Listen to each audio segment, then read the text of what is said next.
If you suffer from bad knees or frozen shoulder, then you know it can be difficult to find exercises that are comfortable to do. AM fitness expert Libby Norris is here to demonstrate simple workouts to help ease joint pain, because as we were just saying off camera, everybody has something. And it's not if, it's when. Yeah, So, and most people have some sort of ache or pain that they're managing, and you really want to identify it and get to it before it becomes a full-blown injury. And so some of the common ones? Wrists, shoulders, and knees. And, you know, a lot of it is inflammation.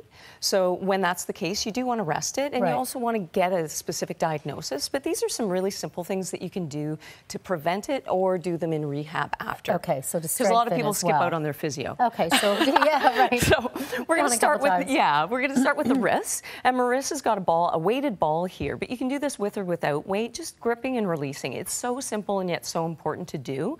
Over there with the dumbbells, Colin's going to roll up and down. Now this isn't going to get you really huge forearms or anything, but he's got the palms down, and then you can do the palms up as well. And that is developing the muscles in the forearm to be supportive of that area too. And then we're going to go back to Marissa, and she's going to do some flexion and extension. Okay. And these are great active movements just to do as a break or as an exercise, but then she can hold it as well and just do it as a stretch. Because even though there's not weight, I mean, you still are developing those muscles and flexibility as well. And one that we've all very often see is a wrist roll. You might see a weight that's hanging from a dowel, and you just roll it up and down. So we've got Colin just using your hands, rolling it up and down just with one. And you can do that with a towel at home or anything as well. Okay. And then moving into the shoulders, one that we very often see are rotator cuff issues. So the first one Marissa's doing with the band, and a lot of people see this in physio, where you're just rotating that hand out and in. And then Colin's got it off to the side, and he's going up and down. And that's really getting to those four muscles that are around that shoulder joint. And those are completely different movements, though, right? Well, because she's going out and he's going up and down. Up and down. But there's four muscles around that area that make the rotator cuff. So you want to get a lot of things from every angle. And that's the important thing with a lot of physio movements. So then Marissa's going to take a dumbbell next and just do some lateral movements. And this is where it really is key. You see people do this in the gym, but it's just doing it with light dumbbells. She's going to go to the front, she's going to go to the side, and then also into angled movements. And again, that's because, you know, the shoulder is a ball and socket joint, so a lot can go wrong. So you want to hit it from all angles. Colin's doing some overhead presses, but then a complementary muscle group that you really want to focus on to avoid shoulder injuries are the rhomboids and scapular area. Okay, what's that? So you can sit. Marissa's just going to show some scapular retraction.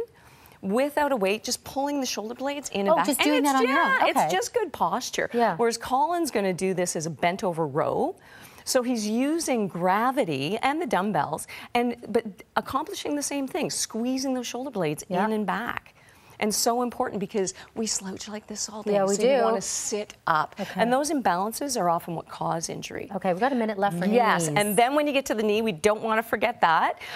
Just a straight leg raise. So Marissa's got her leg out, and it's just going up and down. Things that you want to avoid when you've got a knee issue are leg extensions, because it's really hard on the joint, or any kind of rotation like a hurdle stretch or deep lunges and squats.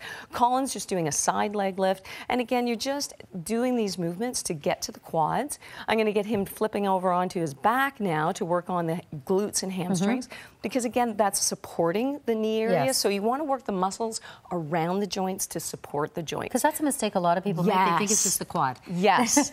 And then, so he's working glutes and hamstrings, and then Marissa's going to do some squats up from the chair. So all of those really end up increasing the strength around for the whole lower body, but particularly around the knees. And it's so important if you're heading into an injury. I've just had knee surgery 2 weeks ago. 2 weeks ago, and look at you. And I can jump. I know, it's unbelievable. So those things really do make a difference before and after injuries. Okay, Libby, thank you very much for coming in. For more joint-friendly exercises, check out Libby's blog. That'll be on our website, canadaam.ctvnews.ca.